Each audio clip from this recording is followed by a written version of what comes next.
اولاد کا ہونا اللہ سبحانہ وتعالیٰ کا ایک بہت بڑا انعام اور بندے پر بہت بڑا احسان ہے. اسی لیے ہم دیکھتے ہیں کہ اولاد انسان کے لیے اگر نیک ہو تو راحت، رحمت، آرام اور چین اور آنکھوں کی ٹھنڈک کا ذریعہ ہوتی ہے. اگر کسی کی اولاد نہ ہو تو اس کے لیے بھی دعا سکھائی گئی ہے، اور وہ دعا ابراہیم علیہ السلام کی دعا ہے جس میں وہ کہتے ہیں رب ہب لی من الصالحین، اے میرے رب مجھے نیک اولاد عطا فرما، صالح لوگوں میں سے عطا فرما. فبشرناہ بغلام حلیم، تو ہم نے اسے ایک بردبار بیٹے کی بشارت دی. یعنی اللہ سبحانہ وتعالیٰ نے ان کی دعا سن لی، اور یہ دعا بہت عرصے کے بعد سنی گئی تھی لیکن بہرحال سن لی گئی. ابراہیم علیہ السلام اللہ کے دوست تھے اور مستجاب الدعوات تھے، ان کی دعائیں قبول ہوتی تھی. لیکن یہاں یہ بات بھی پتہ چلتی ہے کہ دعا کی قبولیت کا مطلب یہ نہیں کہ جس وقت انسان منہ سے کوئی بات نکالے اسی وقت پوری ہو جائے.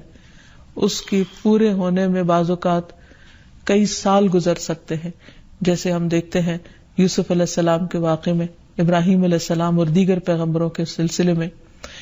اور پھر ہم اس بارے میں یہ بھی دیکھتے ہیں کہ جس طرح ابراہیم علیہ السلام کی دعائیں قبول ہوئی تو انہوں نے اپنے رب کا اس پر شکر بھی ادا کیا اور فرمایا الحمدللہ الذی وہب لی علی الکبر اسماعیل و اسحاق ان ربی لسمیع الدعاء، کہ اللہ کا شکر ہے جس نے مجھے بڑھاپے میں اسماعیل اور اسحاق جیسی اولاد دی، بلا شبہ میرا پروردگار دعائیں سننے والا ہے. اور حقیقت یہ ہے کہ اللہ تعالیٰ پیغمبروں کی بھی سنتا ہے اور پیغمبروں کے علاوہ باقی لوگوں کی بھی دعائیں سنتا ہے. اس لیے اولاد کی طرف سے کبھی بھی مایوس نہیں ہونا چاہیے، نہ ہونے کی شکل میں بھی اور ہونے کے بعد ان کی نیکی اور خیر اور بھلائی کے سلسلے میں بھی.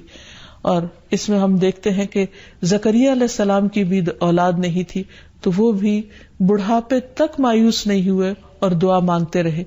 اور اس سلسلے میں آتا ہے کہ وہ جب دعا مانگتے تو کہتے رب ہب لی من لدنک ذریۃ طیبہ انک سمیع الدعاء، کہ اے میرے پروردگار تو مجھے اپنے پاس سے نیک اور پاکیزہ سیرت اولاد عطا فرما، تو ہی دعا کا سننے والا ہے. یعنی پیغمبر ہمیشہ صرف اولاد کی دعا نہیں کرتے بلکہ نیک اولاد کی دعا کرتے ہیں.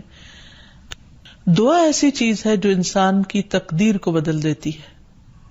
عام طور پر ہم اپنے خاندانی زندگی میں، گھریلو زندگی میں جب پریشان ہوتے ہیں تو ہم سمجھتے کہ شاید یہ مشکلات زندگی کا حصہ ہیں اور ان میں کبھی کوئی تبدیلی نہیں ہو سکتی.